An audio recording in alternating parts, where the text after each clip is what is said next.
4 de la tarde, 36 minutos en Ciudad de México. Vamos con la información.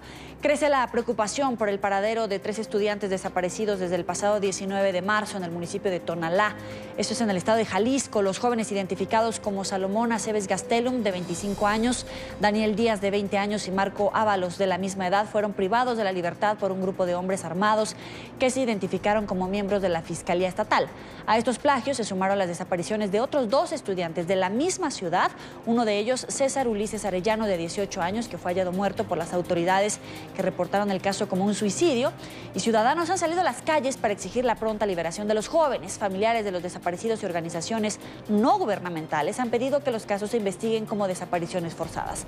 En total, Jalisco, ese estado, suma 11 casos de desaparición forzada reconocida en lo que va del 2018. Le damos la bienvenida a Gerardo Rodríguez, analista en seguridad y coordinador del Índice Global de Impunidad. Gracias por estar con nosotros. Bienvenido. Gracias, Joely. ¿La cifra de desaparición forzada en Jalisco y en México es superior a los números oficiales? Mira, este es uno de los delitos denominados como de lesa humanidad, que son terriblemente difíciles de medir. Nosotros en la Universidad de las Américas Puebla, en el índice de impunidad, hemos tenido muchos problemas para cuantificarlo. Entonces, los estados de la República y el gobierno federal de México no tienen incentivos reales para poder cuantificar este delito.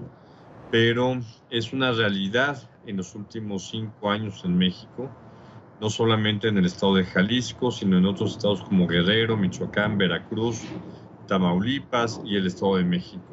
Entonces, este no es un problema aislado de Jalisco. Sin embargo, este problema de la desaparición de estos colegas estudiantes en Jalisco demuestran que este estado del Pacífico mexicano se encuentra en un serio problema de inseguridad y violencia. Primero, por la presencia del cártel Jalisco Nueva Generación, que es denominado ya el cártel del sexenio, el sexenio del presidente Peña Nieto, por el control del tráfico de varias drogas hacia Estados Unidos, por el control también de varios puertos que son el origen de la entrada de precursores químicos para la producción de drogas sintéticas a base de la amapola, como es la heroína y otros opioides, pero también para el control y el trasiego de drogas hacia Estados Unidos. Jalisco, hay que decirlo también, se encuentra en un proceso de transición política, actualmente gobernado por el PRI, por el partido del presidente Peña Nieto, y que muy probablemente también cambie de manos políticas, porque hay cierto hartazgo político en este estado, y es muy probable que un gobernador de oposición pueda acceder al poder en este estado. Entonces, se están combinando tanto la parte estratégica del control territorial de este estado, la presencia de un cártel sumamente poderoso como es el cártel de Jalisco Nueva Generación, que está en la mira de las agencias de inteligencia de los Estados Unidos y en un proceso electoral en este año. ¿Cómo calificaría el desempeño del gobierno del presidente Enrique Peña Nieto para tratar casos de desaparición forzada? Porque vemos que generalmente rechazan la posibilidad de investigar como desaparición forzada cualquier caso. Se tardan en emitir las órdenes necesarias, hay un papeleo, una burocracia infinita para poder avanzar en la investigación de estos jóvenes. Pero ¿cómo calificaría a nivel general este sexenio para, de alguna manera, reducir el número de casos de desaparición forzada y en todo caso resolver los casos que se llegan a cometer? El gobierno del presidente Peña Nieto no fue una prioridad el tema de las desapariciones, ¿no? Tan es así que hoy en día la Fiscalía General de la República está vacante. Ha habido una ausencia completa del Estado mexicano y una irresponsabilidad total del presidente Peña Nieto para atender este problema. Y a nivel estatal, ¿hay colusión por parte de los gobiernos estatales con grupos del crimen organizado? ¿O por qué es tan complicado apoyar a las familias afectadas? Sí, por supuesto.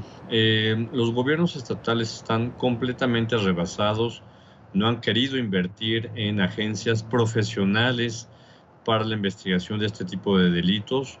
Por lo tanto, como diría el gran filósofo del mariachi mexicano, José Alfredo Jiménez, en México la vida no vale nada porque es muy fácil matar y que no haya consecuencias para ello.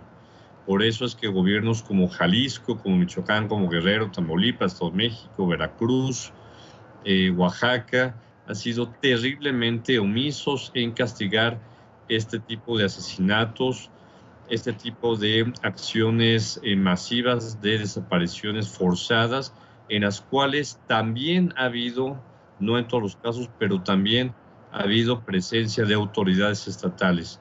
México está en una situación de crisis y de completa impunidad en materia de desaparición forzada. Vemos, por ejemplo, aquí en Antena 24 la información que se desarrolla en Venezuela, en otros gobiernos, y es alarmante. Sin embargo, a veces en México parece que la situación, aunque en números es mucho más grave y complicada, no sé si por buena prensa o de qué manera, no parece que sea tan peligrosa y no parece que sea una situación de alerta. En realidad, México está en mucho mejor posición en materia de derechos humanos o en este caso de atención a desapariciones forzadas que gobiernos, por ejemplo, como el de Venezuela. A ver, en Venezuela, la situación, por ejemplo, en Caracas, es terrible. En Venezuela se han colapsado las instituciones de seguridad y justicia porque no hay independencia de los poderes judiciales, también de las autoridades de seguridad.